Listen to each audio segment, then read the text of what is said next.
I think we have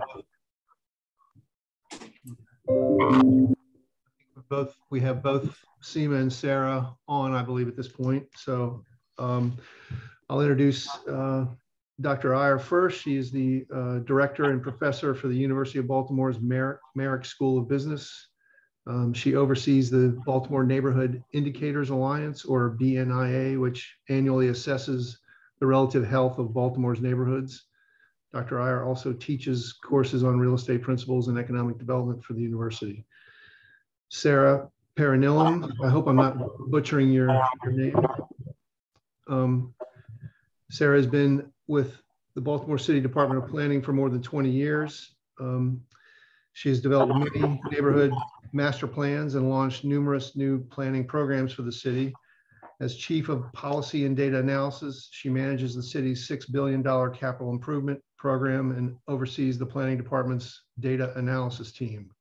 So welcome both of our distinguished speakers. And before I turn it over to them, I'll apprise everybody that next month on March 16th, we'll have Alice Kennedy, who is the new City Housing Commissioner, and she'll go over her goals and plans for the city's housing stock.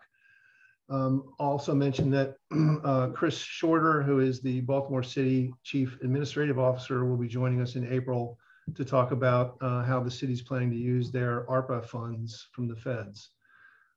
One other thing I'll mention is in July, we will all gather, hopefully in person, at Lexington Market to see the new iteration of that particular city market and get an overview of all the city markets from Paul Rupert, who runs that for the city. So that's what we've got coming up in the next few months. And with that, I'll turn it over to Dr. Iyer. Or I guess Sarah's going to go first, I believe. Yep, I will get us started. Thank you so much for having me. My name is Sara Paranilam. I am, as was mentioned earlier, the Division Chief for Policy and Data Analysis with the Baltimore City Department of Planning. And I will share some context for the Baltimore City census results. It may be information that you're already familiar with, so I apologize in advance if it is. But the more exciting part, I think, is I'll also share with you a couple of tools that we've created within our team to explore census data. So we've created a dashboard to look at census data by neighborhood statistical area, a little bit of a smaller geography than what Seema will show you, and also to look at a series of maps looking at data about race with regard to the census. So, but I'll start with a little bit of background, and this may be information that you're already familiar with, so just bear with me if it is. But just to start with, so we're all on the same page, wanted to talk about what data is available through the decennial census. So back in October, we got several data points: population by census block, we got race data, we got Hispanic or Latino origin data, and we got occupied and vacant housing units, as well as total housing units. We have yet to receive the rest of the data. It will be released later this year. So we're still waiting for gender, age, ethnicity, housing tenure, household type, and family type. That is the rest of the questions that were asked on the census for 2020. I think this group already knows, but some of the audience I talked to aren't aware that the rest of the data that we usually get, that we think of being census data, comes from other products from the Census Bureau. It's not from the decennial census. So we rely on the American Community Survey for a lot of the data that people think of as being census data. And it is from the Census Bureau, but not from the decennial census. And then we also take advantage of the annual population estimates program for updates between the decennial census about population trends. So this data was actually put together by Seema. Thank you, Seema. I'm stealing your information here just to provide a little bit of national context before we look at Baltimore City. So nationwide, the smaller jurisdictions, counties with less than 50,000 people, lost population over the last decade. Baltimore City lost population as well, but it was an outlier among larger jurisdictions. only 4 cities that have, out of 40 cities that have populations over 400,000, lost population in the last decade, and Baltimore was one of those, the others being Detroit, Milwaukee, and Memphis. Up and down the East Coast, all of the other large cities gained population, and you can see those numbers here. And that's ones that we know have been gaining population for a while, but also some that are turning around trends of losing population previously. If we zoom in and look at the regional context, this information was put together for the Baltimore region by the Baltimore Metropolitan Council, and really has a wealth of information packed in very densely here. If you start from the bottom, you can see the trend from 1970 to 2020 in terms of what percentage the Baltimore region is of the population for the state of Maryland. So back in 1970, Baltimore region was more than half of the state's population. And in 2020, we're down to 46%. And if you look at the growth over the last 10 years, about 1/3 of the growth was in the Baltimore region of the state's total growth. So we're not gaining growth at the same rate as the rest of the state of Maryland. You'll see Maryland's growth rate for the last decade was 7%, while the Baltimore region was just under 5%. Within the Baltimore region, Baltimore City is shrinking, while the other jurisdictions are all growing. And in particular, Anne Arundel County and Howard County are really growing at the fastest rate within the Baltimore region. Anne Arundel County by 9.4% over the last decade, and Howard County by nearly 16%. And for the first time, Anne Arundel County's population exceeded Baltimore City's population in 2020. When you do the adjustments for prison population, that changes, but just if you look at kind of the initial numbers, Baltimore City's population is listed lower than Anne Arundel County for the first time. But there is good news.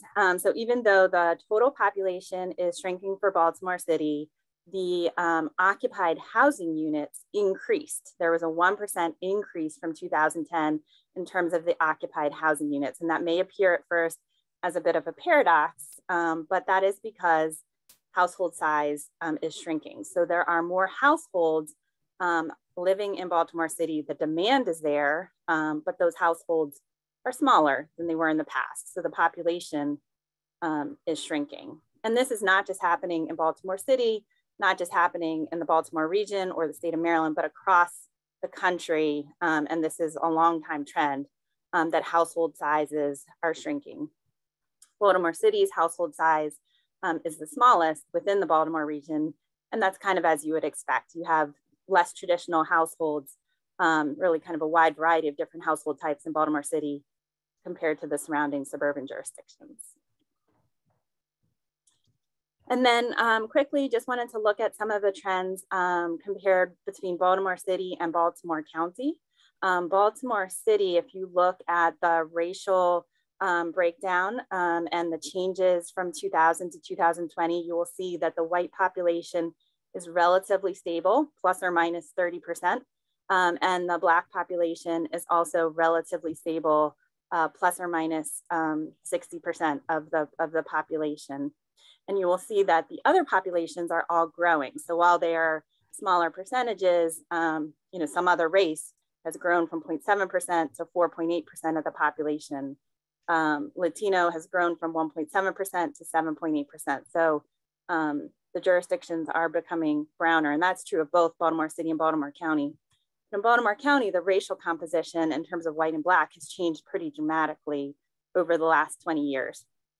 It went from being almost 75% white in 2000 to just over 50% white in 2020, and about 20% Black in 2000 to nearly 30% Black in 2020. So that's just a little bit of context I wanted to share. And then I'm going to switch over and show you the tools that we have created. And I can, after I speak, I can put the links to these in the chat. Oops.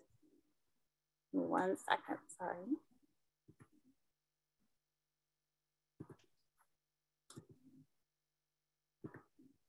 So this is a tool that we created to look at data for individual neighborhood statistical areas. You can start at the citywide level and you can see kind of what the population changes at a citywide level.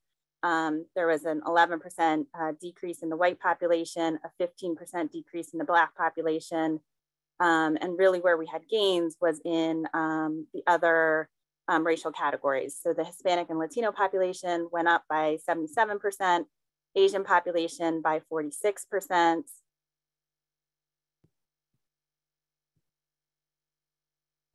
The population of 2 or more races went up by 126%. And then this is where you will see the data about that increase in occupied housing units that I mentioned previously.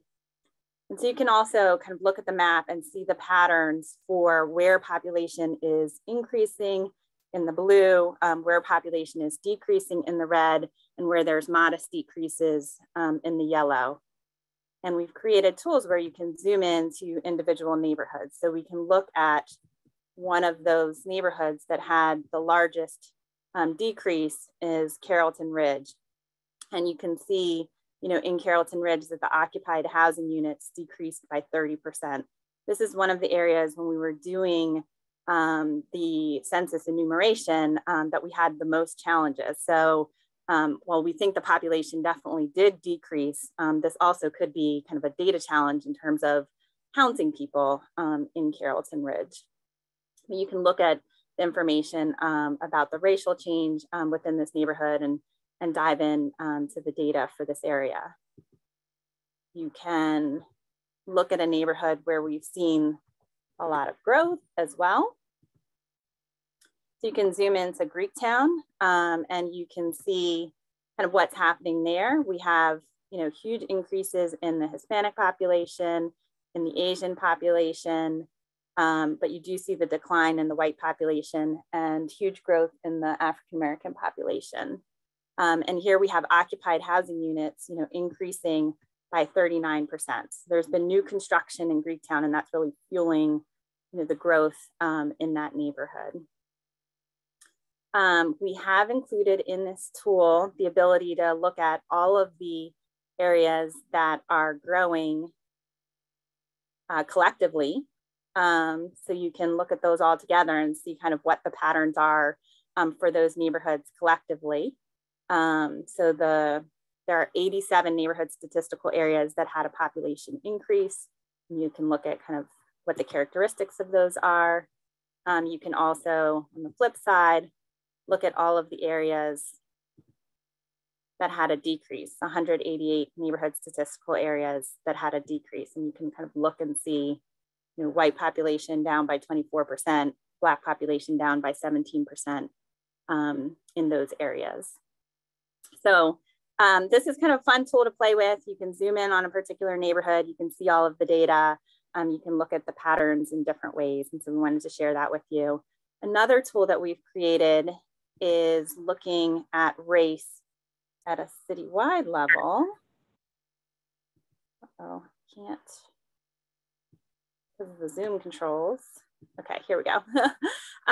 So this one is, you can also click on an individual neighborhood on this one, but this one allows you to look at kind of citywide patterns in terms of race. So this first map is looking at predominant race. So the areas in brown are predominantly African-American. The areas in yellow are predominantly white. The areas in blue along the I-95 corridor mostly are predominantly Hispanic or Latino population. And then two of our university campuses, Hopkins and Morgan, are the only areas in the city that are predominantly Asian population. Sort of an interesting little fact for you. And this is, oops, the first in a series. My arrow is covered up, sorry.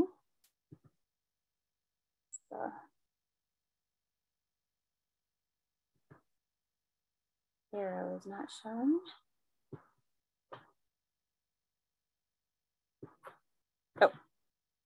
Zoom controls are hiding my, my information. So this one is looking again at predominant race, but it's looking at density. So you can see kind of how many, what the population density is for that neighborhood statistical area while looking at the predominant race. So Bel Air Edison is one of our larger, denser neighborhood statistical areas and is predominantly African-American. This one is looking at the Black population. So where the Black population is over 90%, you'll see it in the dark red. Where the Black population is less than 17%, you'll see it in the dark blue, and then you can kind of see in between. I think these are patterns that most people are relatively familiar with, but this kind of allows you to dig into the data and see where it stands for 2020. And then kind of the same type of map for the white population. Sorry. Zoom is a little oversensitive here. You can see the same thing. So the areas that have the highest white population, in this case, the scale is different. It's over 60% are shown in the dark red, and areas with the lowest white population in the dark blue, where that population makes up less than 9% of the population.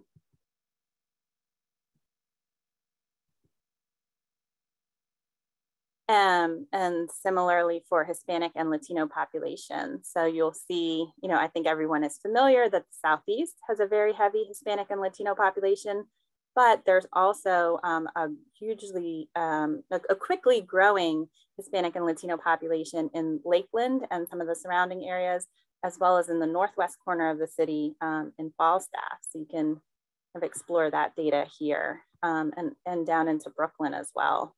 In South Baltimore.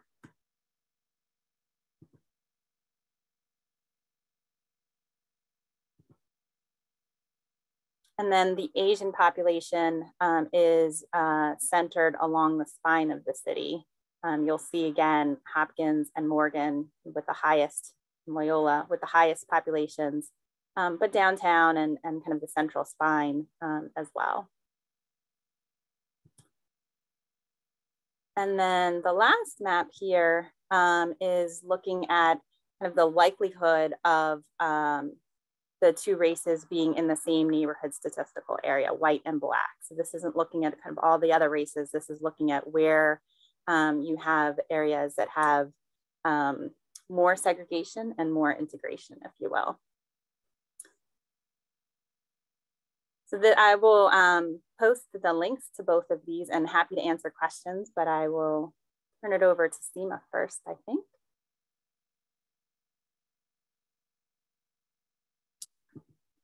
Thanks, Sarah. That was a perfect segue into what I'm going to talk about, which is really thinking about the unfortunate reality that we are, that outlier that, that Sarah was mentioning.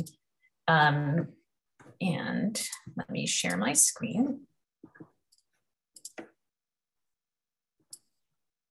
And to introduce you to a project that just got launched yesterday. So you guys are first in a hot off the presses moment, which is good. So when we think about the 2020 census data, that is the best time for us to think about change in population and change in household and change in race, because we have an enumeration. We can talk about the urban undercount, which Sarah talked a little bit about areas in the city that were hard to count. But the trend is probably true. And I don't think Baltimore was any worse off than any other city that also have this similar kinds of hard to count population. So relativity is important here, even if we're not, we may quibble with the actual number. For those of you that don't know, I am a new member of LAI last year, I think. And then I oversee a project called the Baltimore Neighborhood Indicators Alliance. And before I came to the University of Baltimore, I was actually at the planning department in a similar role to what Sarah has now. So it's passing that baton. The Baltimore Neighborhood Indicators Alliance has been around for 20 years in the city, 22 years actually, started in 2000. And we've been putting out 20 years worth of neighborhood data. Hopefully all of you know about it. Hopefully all of you use it. I will say it is heavily used by real estate developers in the city of Baltimore because it's essentially market analysis for work that you might be doing. And we have a learning network of cities around the country to figure out what are the best practices in trying to get data beyond the census, right? Because the census is this, and the American Community Survey is great because it comes out every year, but the decennial census only comes out every 10 years, and we need information faster than that. And the key was to try and figure out how can we bring these kinds of things to neighborhoods. So if you are working in another city, you might find a partner similar to ours. There's one in DC, there's one in Philadelphia, there's one in New York, et cetera. We release our signature product, which is called the Vital Signs Report. And in the Vital Signs Report, we have over 100 indicators coming from over 50 sources, the census and the American Community Survey being one aspect of those sources, but we have sources like the planning department provides this data, the housing department provides this data, the police department, and now a lot of the data does come off of Open Baltimore as well. So we're basically collators of anything that has to do with Baltimore's neighborhoods and providing them into what are called indicators that are meant to be trackable, actionable, relatable across communities so that you can see a rate in one community versus a rate in another and actually compare apples to apples. So this idea of normalizing information so that you can compare is important. And so if you haven't seen the Vital Signs Report, I highly encourage you to take a look at that. It's on our website. The link there is at the bottom. And so as Sarah mentioned, if we look at the 2020 census, I think the big story was that if you looked at the national map, growth was happening in every metropolitan area. And it was a really huge loss, yet actually in rural areas. You know, maybe if we had really known some of this information, we would have portended that 2016 election. A lot of angst in rural areas, largely because they are now experiencing kind of population decline that they haven't seen in a long time, or if ever. And so it used to just be kind of the middle of the country was seeing that kind of population loss. And if you look at the 2020 census, it's everywhere. Every county that had less than 50,000 people experienced some loss, and some more dramatic than others. And that's true in Maryland too, right? We have the two counties on the eastern and the western side that lost population along with Baltimore City. And then, yeah, really thinking about these cities, what is going on in these East Coast cities that is not happening in Baltimore? Because we now no longer kind of have this excuse that, you know, well, all East Coast cities are experiencing decline and we're just one of in that ebb. Well, we are bucking whatever the ebb is on the East Coast and really thinking about what is happening. You know, Philadelphia posted the biggest gain in 70 years. Richmond, Newark, that are smaller cities, but posting, you know, double-digit % gains. And something that we should be really learning from on our East Coast cities. And then that the four cities in the nation that lost any population at all that were above 400,000, again, really looking at this, you know, what was happening in Omaha that wasn't happening in Baltimore, where Omaha gained, you know, 16% of its population, or Oklahoma City, or, you know, there's a lot of talk about Columbus, you know, having a huge growth, but Louisville, Kentucky, seeing kind of these growths. So we not only have to learn on the East Coast of why we're such an outlier, but really learn from every city that's, you know, above 400,000. You know, maybe let's take a road trip to Nashville. Let's see what's happening there. Or I would go to Omaha just to figure this out. Because I think the story here is that, yes, we have lost another decade of population, but the bigger story is that we don't have to live like this. It doesn't have to be this way. And we should be learning and stealing and borrowing and taking best ideas from any one of these cities. And it's probably not one answer, right? It's not one thing that any of these cities is doing. It's a multitude of things that these cities are doing that combined has created the genesis for this kind of growth. And just to remind ourselves why population change is such an important tidbit of information. If you know nothing less about these neighborhoods, once you know this one thing, especially at the neighborhood level, once a neighborhood level has gotten to a certain point, you're either going to grow, stay stable, or decline. There's only one of three options with respect to population change. And when you're growing, what does that mean? That you have excess demand for the supply, and the supply is going to keep trying to catch up to the demand. And that's where you experience a suite of issues if you're growing. The suite of issues that you guys have seen when you do the work in the city. In growing neighborhoods, we have issues of congestion.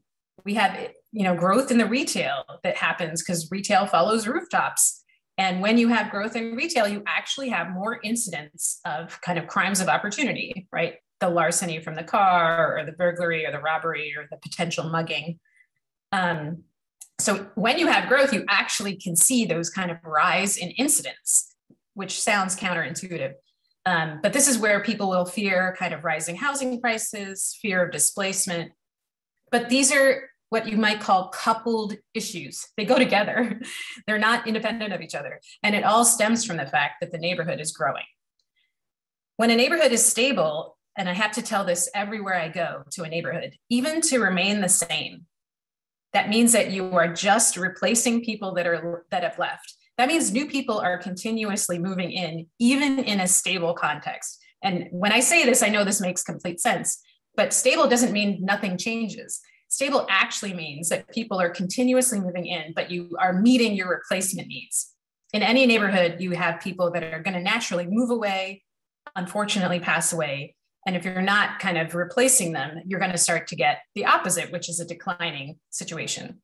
So even to remain stable, it's always about this idea of maintenance. And so when you go into neighborhoods that are pretty stable, you're going to hear about, can I sell my property when I finally do go to move?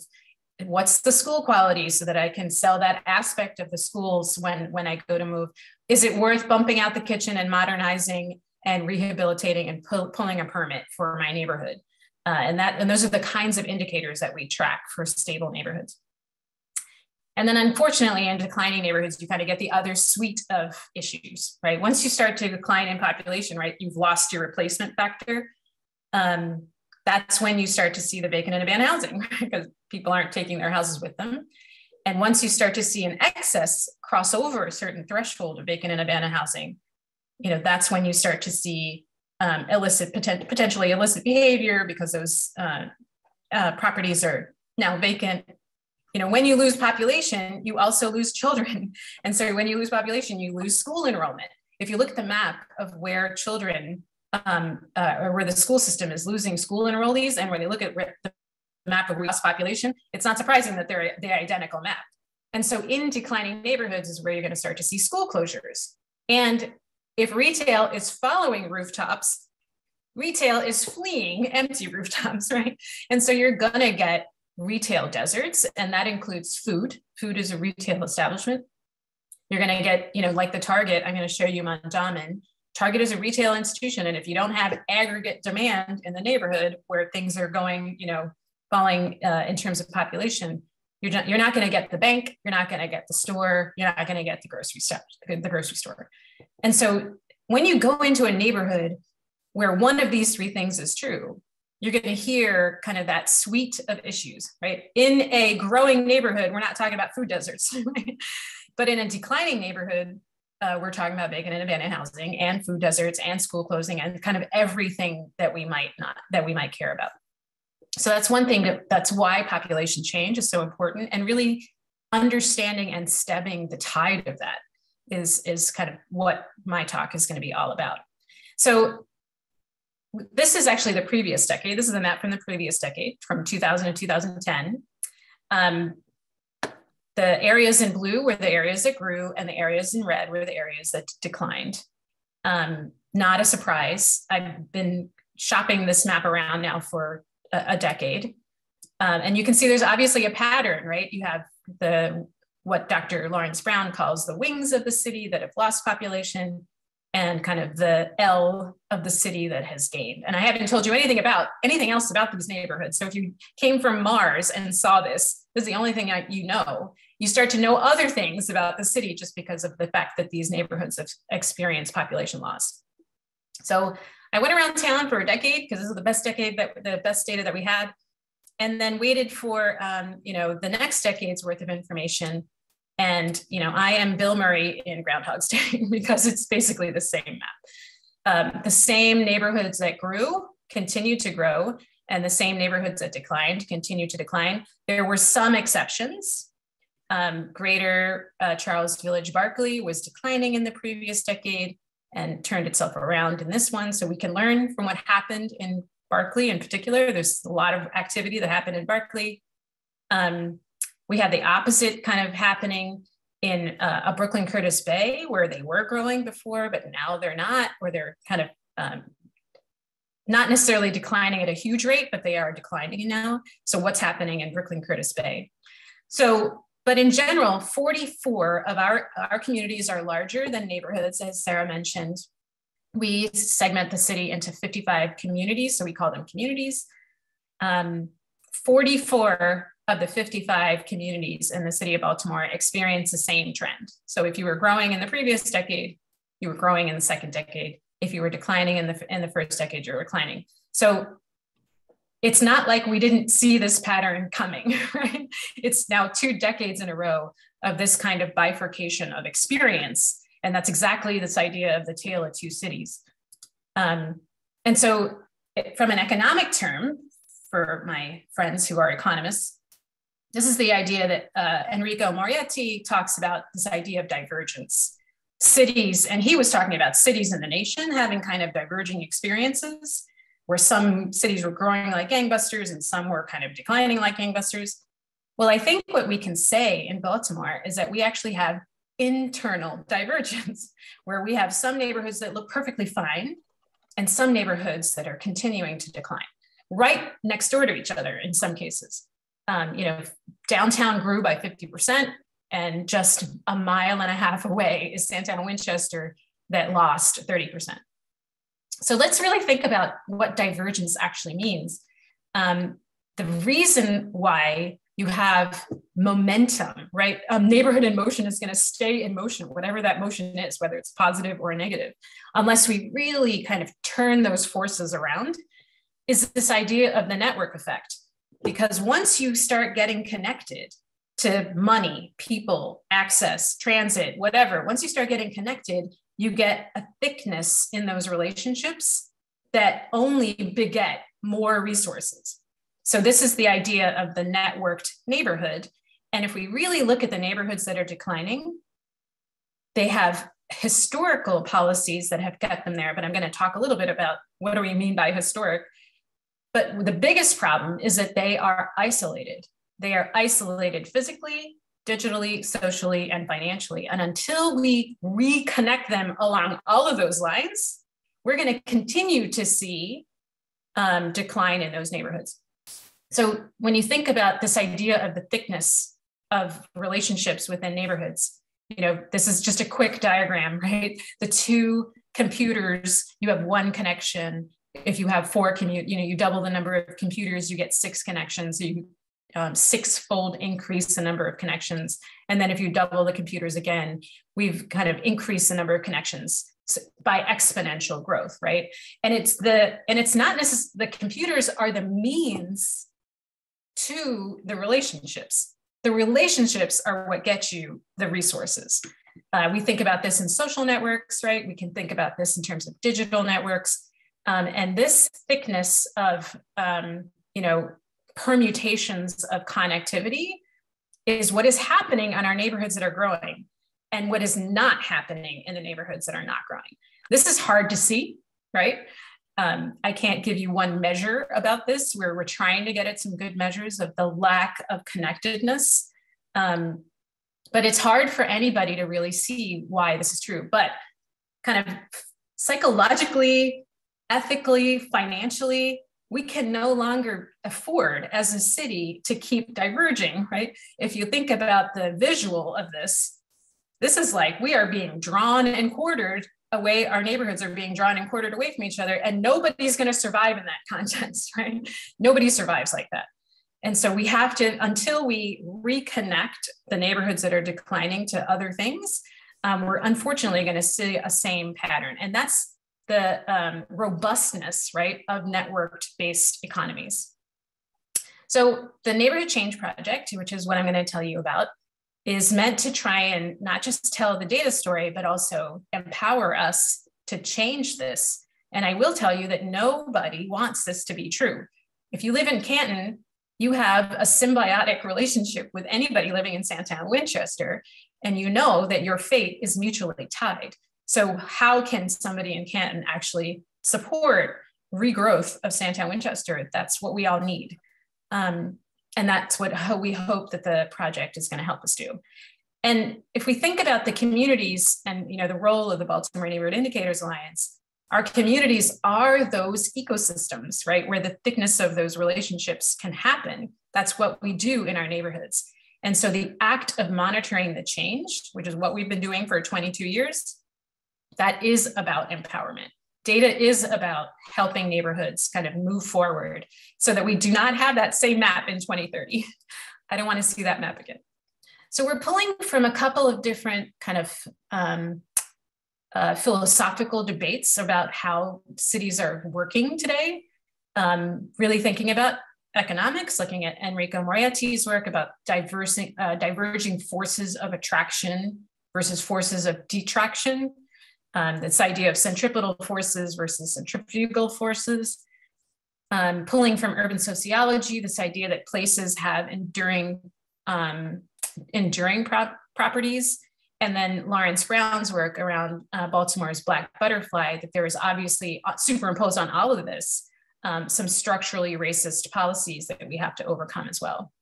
And so we're coining the term. So if I take diverging from economics and endurance from sociology, we're going to call it enduring divergence, because that's what we see, 2 decades in a row of the same pattern. It's divergence, but that's enduring. So there's 4 tenets of the neighborhood change that we're looking at of what is happening in our neighborhoods that matter. And some of it is coming from Robert Sampson, some of it's coming from Enrico Morietti, and some of it's coming from Dr. Brown. So one thing we have to get at this idea that size matters. In a neighborhood, size matters. So, and I don't mean that everything has to be big. It's that your supply and demand have to meet each other. And you can think about this with anything. So you have houses, well, you need occupants to those houses. They could be homeowners, they could be renters. And when that comes out of balance, you're either going to get rising prices because you have a limited supply, or you have an oversupply and you're going to get vacant and abandoned housing. But size matters with school seats and school children. Size matters with, grocery store shelves and what people are looking for in the grocery store shelves. So size matters in every aspect of our neighborhood so that demand and supply meet each other. And when they go out of whack in any one of those things, where population is at the basis of that, everything else will start to go in that neighborhood. Ecosystems matter. Nobody does anything alone in a neighborhood. We know this to be true. Whether you're a resident, whether you're a business, you have a symbiotic relationship with everybody else in your neighborhood. If somebody sells your property or if somebody doesn't maintain their property, you're connected to that, right? So this idea of the networks matter. Spillover effects matter. Interactions could be, again, negative, like price interactions could happen within a neighborhood. Physical interactions can happen. Knowledge exchange will happen through our interactions with each other. It's a basis of kind of a civil society and a democracy where we actually communicate with each other and interact. And then finally, Black neighborhoods matter.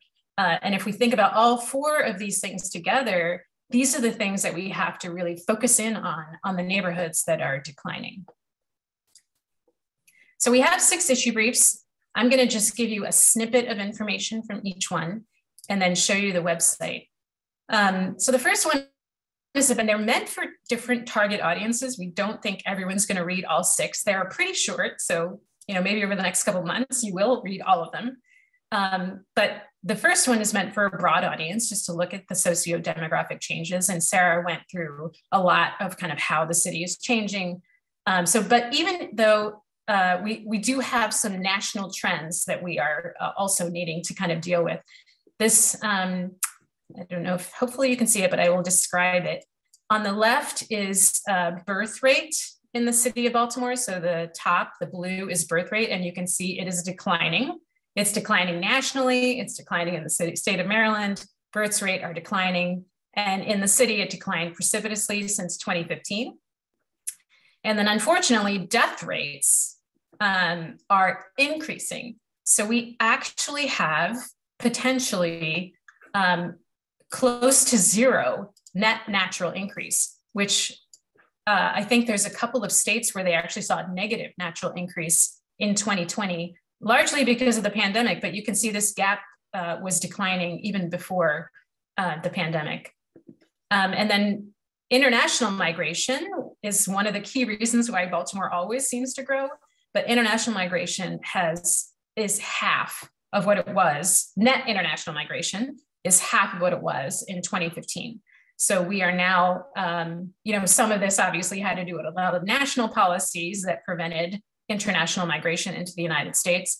But then, the closing of the borders really in 2020, that kind of had this huge drop in 2020. So we are having to deal with some broad components of change to population change, like births, death, decreasing births, increasing deaths, and decreasing net in migration from international countries. But the other thing that I want to say, and I'm trying to figure out a concise way to say this, because we just started looking at this data recently. In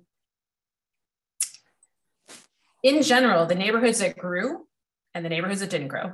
The neighborhoods that grew were predominantly white. The neighborhoods that didn't grow were predominantly Black. But the neighborhoods that grew disproportionately with African-American households. So what happened, so this on the right, if you want your neighborhood to grow in the city of Baltimore, you need African-Americans to be moving in. Even though we lost 15% overall as a city, the neighborhoods that grew in the proportion of African-Americans living there. So African-Americans are doing the same thing that everybody else is doing. They are moving to places of opportunity, places of growth, whether that growth is happening in the city or outside the city. And they are leaving neighborhoods that do not see that kind of opportunity, which is kind of all of these predominantly African-American. This is why Dr. Brown's book is so important. We shouldn't live like this, where African-American neighborhoods are so devalued that they are losing their own people from those neighborhoods. And so the story isn't just that we have African-Americans leaving the city. The story is that African-Americans are going to neighborhoods that are growing, period, whether that's in the county or whether that's in the city. The next one is about the relationship between the for sale housing market, the voucher-based rental market, and the market rate rental market. In a neighborhood, these three things are inextricably intertwined, and they are showing up in ways in our neighborhoods that are causing kind of a bifurcation of the market. So if we look at areas in the city that had an increase in voucher use, there were the four neighborhoods: Edmondson Village, the southeastern part of town, which includes like just south of Bayview, Morrill Park, Violetville, which is in the southwest, and Greater Govans, which is in the north. You can't predict this. I literally got four corners of the city with these four top, high voucher increases. The city overall had a decrease in the rate of rental units that were voucher based, because we saw so much increase in market rate rental. But these neighborhoods saw significant increases in voucher utilization over the last decade. And ironically, they saw greater increases in rent affordability, which is how many percentage of the population that's spending more than 30% of their income towards rent.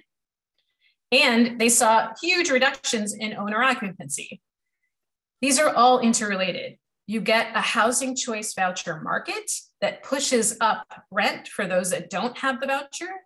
And instead of selling your property, you turn to the housing voucher market because it's so much more profitable than to get a one-time, low return. This is obviously pre-pandemic. This is up until 2020. A low return on a sale when you can get a constant return on a voucher. And these are ironically also in neighborhoods that have relatively low, housing values.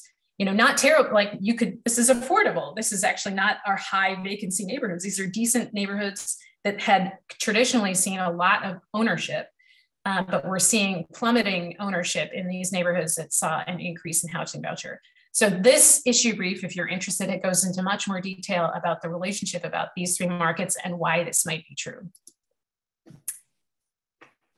In terms of vacancy, the city as a whole didn't see much change in vacancy in the last decade. Some neighborhoods saw dramatic declines in vacancy, some stayed exactly the same, and some saw increases. And so that's kind of this idea of the whack-a-mole. It's not like we're not doing anything about vacancy. It's just that if vacancy has a hydrology associated with it, right? Anything could turn into vacancy at any moment. And so what we saw was that demolition permits were certainly a negative relationship to population growth. So where we had high vacancy, we saw a lot of demolition, but that hasn't yet led to population growth.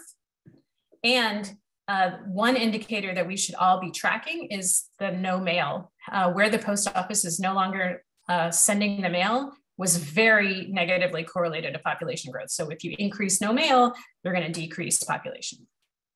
So that's issue brief number 3. The fourth one is about accessibility.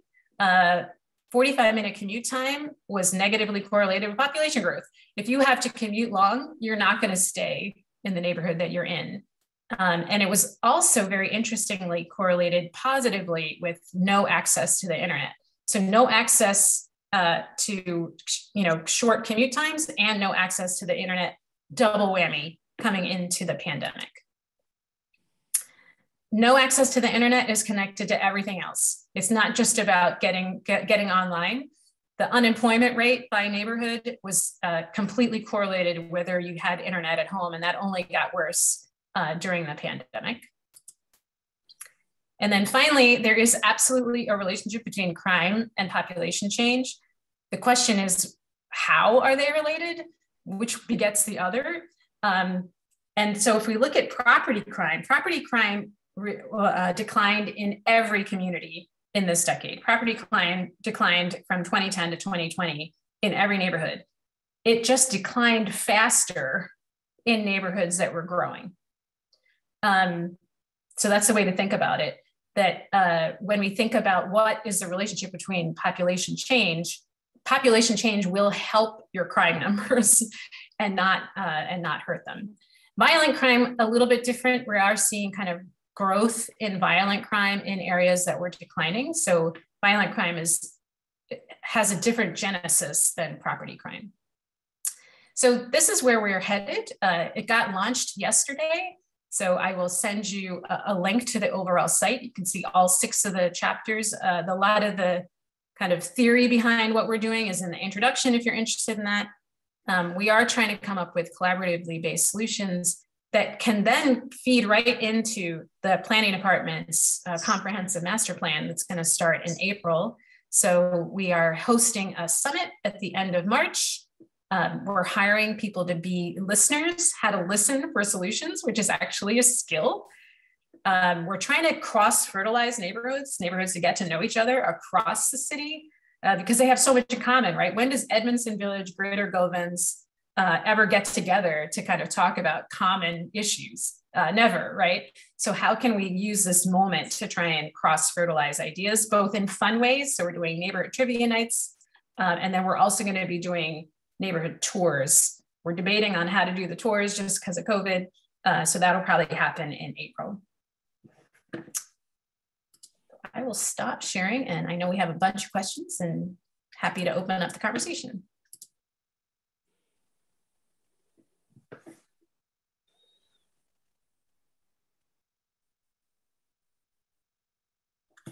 Oh, and I will put the link to, actually, let me do one thing before we go to questions. So this is the site. It is a fully interactive site of all of the change reports. So like I mentioned, all 6 are here.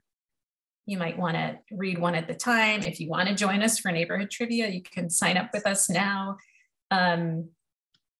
We also have a full all of the data visualizations are interactively available for anybody to go look at. And I might kind of walk you through, and then all of the data themselves are on our own open data portal. So we want this to be a way, just like what Sarah said, as a tool for people to really understand, not just what we've written about and the patterns that we've seen, but how can we use this information for questions that you might have about what changed in the city. So we don't see the same pattern in the next decade.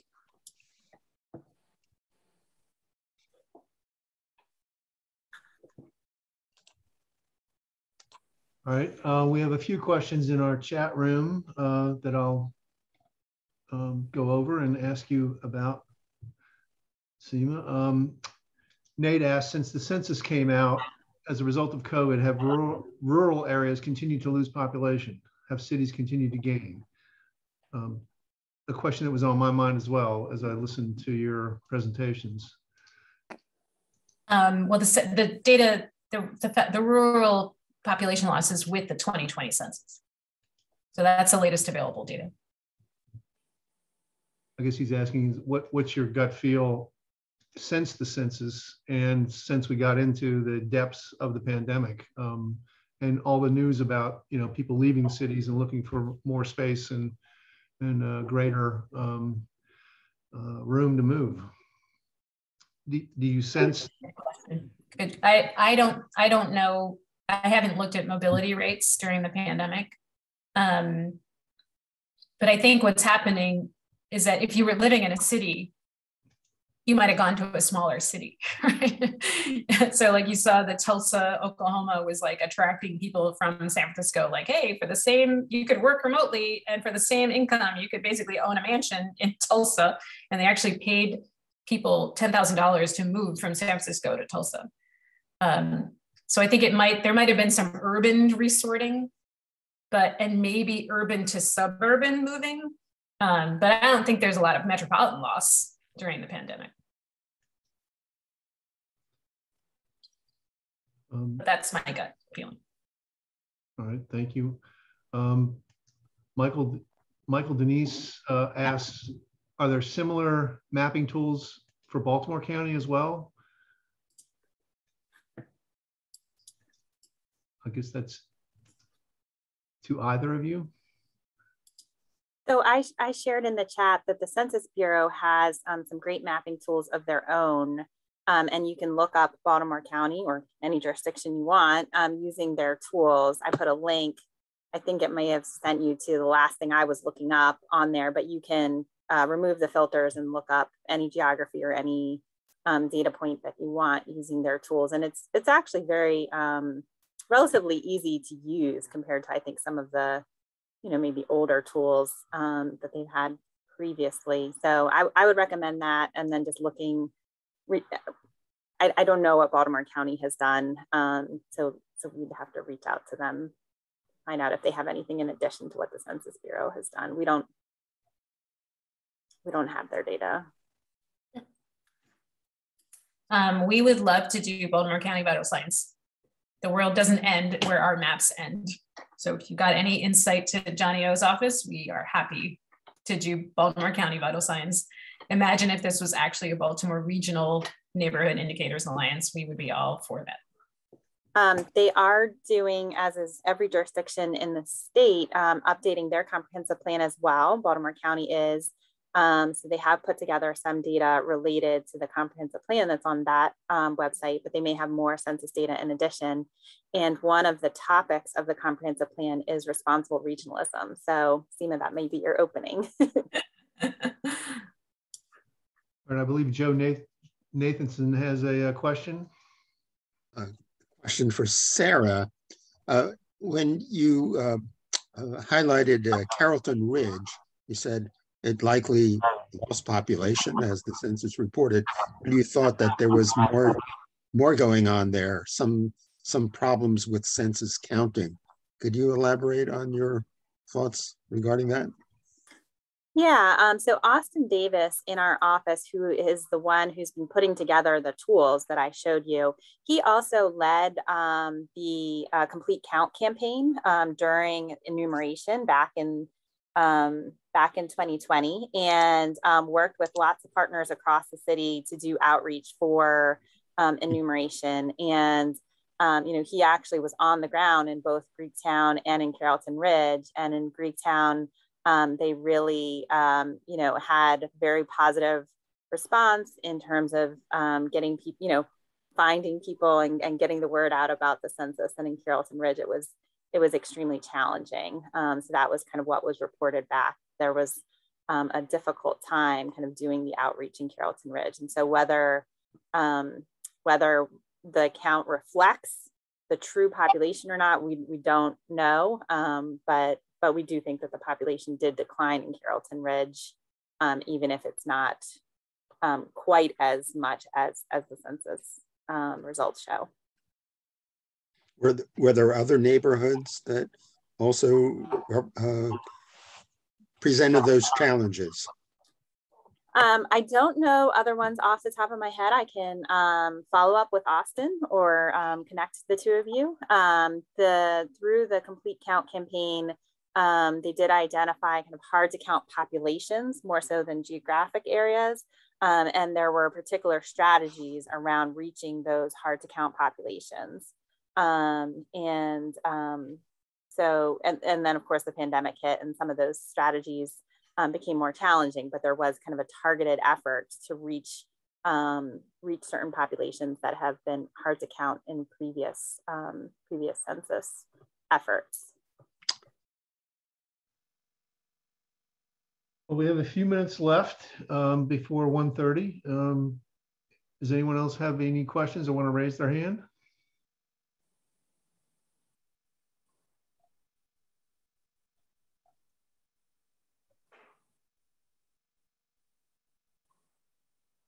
All right, well, sounds like we have no more questions. So thank you. Jim has a question. Oh, shoot, Jim, you're on mute. I'm pushing the wrong buttons here. One thing occurs to me in looking at this information is the question, where do you go with it? What can we do now that we have this information? And what public policies are emerging as a result of this collection, which is very important. What you're doing is very, very important.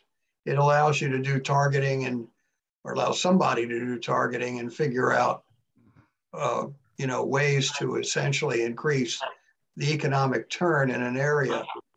I might offer this thought.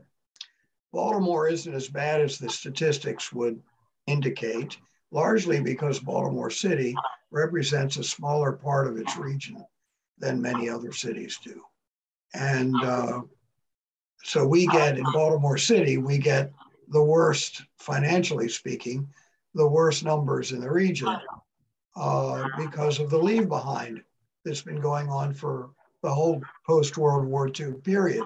People don't like the investment climate of Baltimore City, so they go to a place where they can feel more comfortable.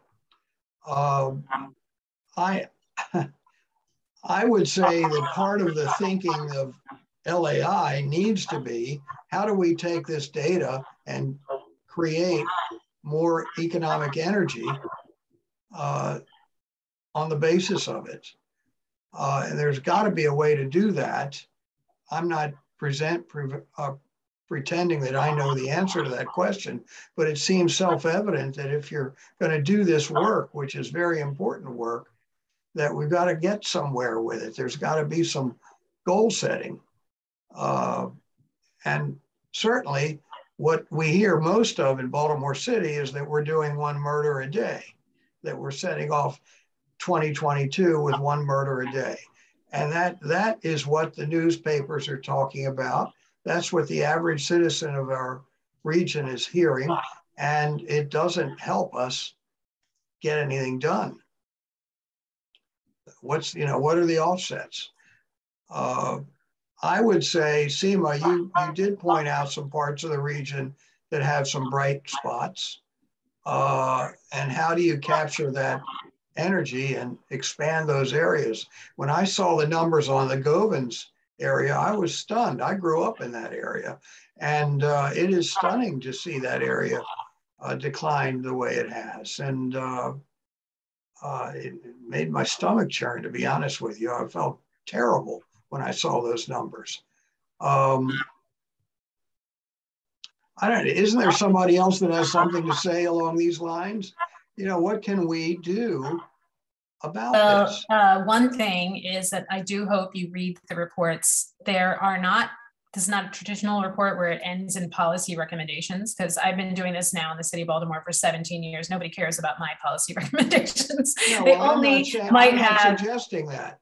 but the reports point to things that LAI might want to pick up. That's what I was going to say. Yeah. The report does talk about, okay, if we want to actually re-engage some of these neighborhoods that have lost population in housing markets, in functioning housing markets, how do we want to do that?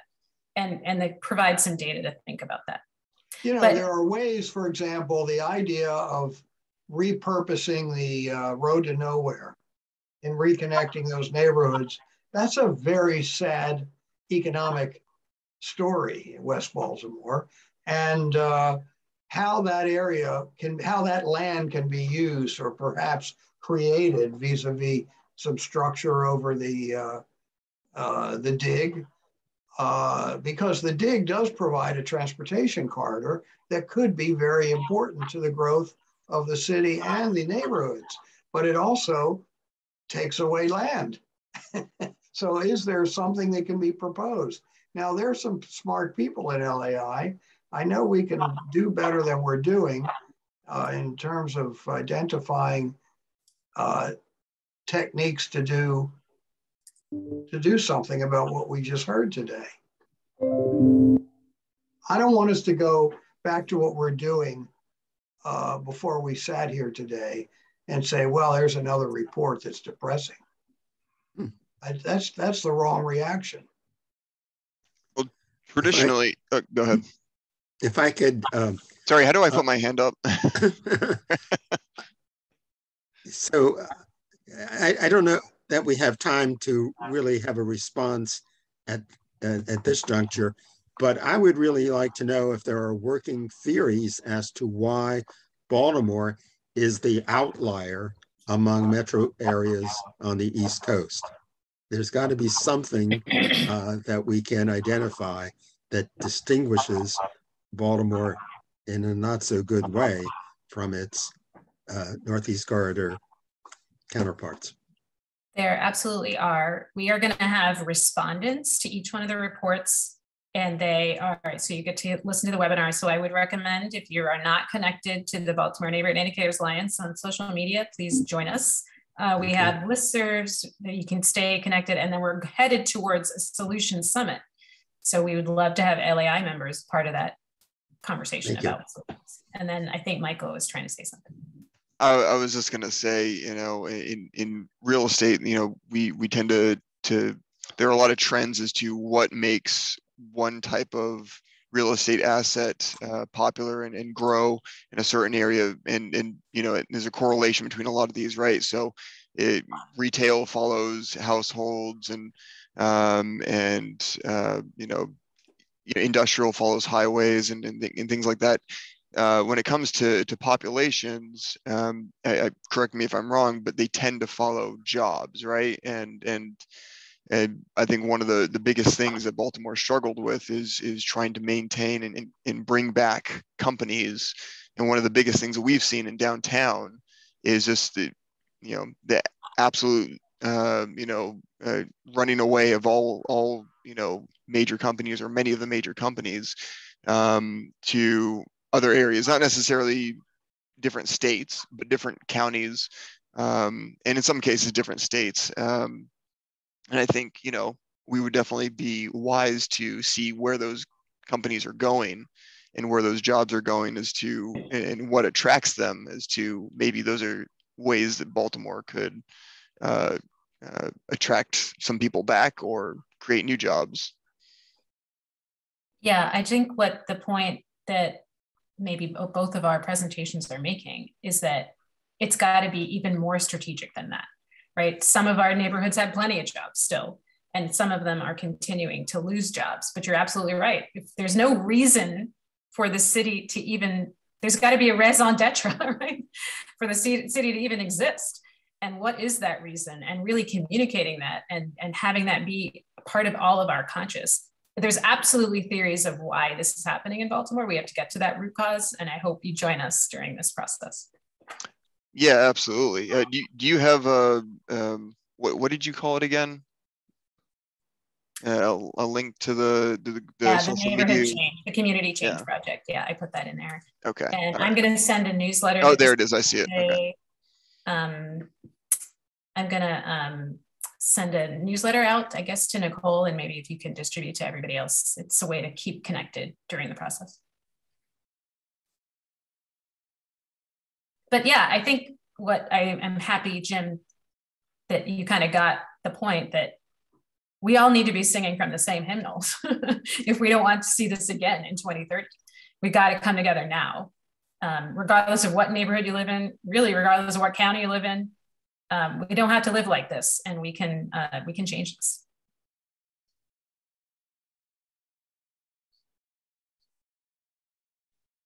I just want to thank you for your work. This is very important for us to recognize these things. And if it's not a kick in the pants to anybody here, it should be.